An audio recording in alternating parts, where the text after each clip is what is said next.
Hello नमस्कार दोस्तों। आज हम पढ़ेंगे दक्षिण भारत का इतिहास, चोल चालुक्य पल्लव वंश के महत्वपूर्ण प्रश्न। तो मेरा पहला प्रश्न है, वैश्य मंदिर जिसे चोल शासकों के संरक्षण में नहीं बनाया गया। गोंडेश्वर मंदिर, सिन्नार। नटराज की प्रसिद्ध कांस्य मूर्ति का उत्कृष्ट उदाहरण है चोल काल। वह राजवंश जो अपने अपने शासनकाल में ही अपना उत्तराधिकारी घोषित कर देते थे, चोल। वह दक्षिण भारतीय राज्य जो अपनी नौसैनिक शक्ति हेतु प्रसिद्ध था, चोल। चोल गंगम नामक बृहद कृत्रिम झील बनवाने का श्रेय जाता है राजेंद्र। तंजौर का बृहदेश्वर मंदिर का निर्माण राजा राज प्रथम ने। चोलों का राज्य किस क्षेत्र तक फैला था? कोरोमंडल तट, दक्कन के कुछ भाग। चोल शासकों के शासनकाल में वरियम उद्यान प्रशासन का कार्य देखता था, डोट्टावरियम। चालुक्यों की राजधानी थी बतापी। चोल राजाओं ने स्नानागार एवं भोजनालय का प्रबंध देखते थे, स्त्रियां तथा पुरुष दोनों। चोल शासक का नाम बताइए जिसे श्रीलंका के उत्तरी भाग पर विजय प्राप्त की। राजराज प्रथम।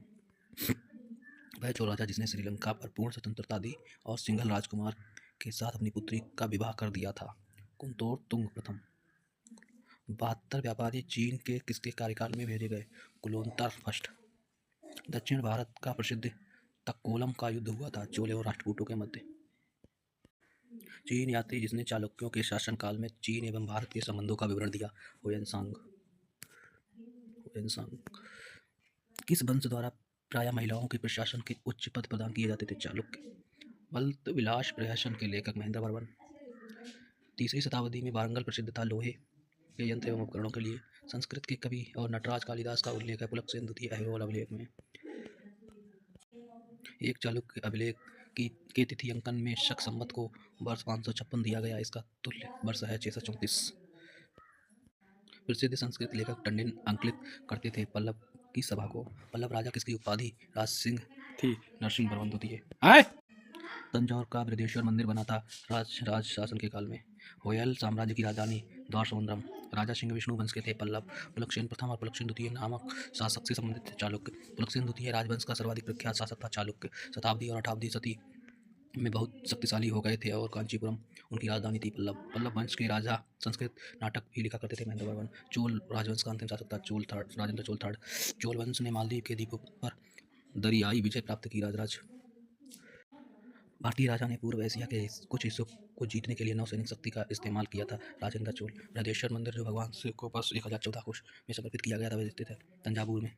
चोल वंश का शासक जिसे सिपाद शेखर की उपाधि धारण की। राजराज प्रथम।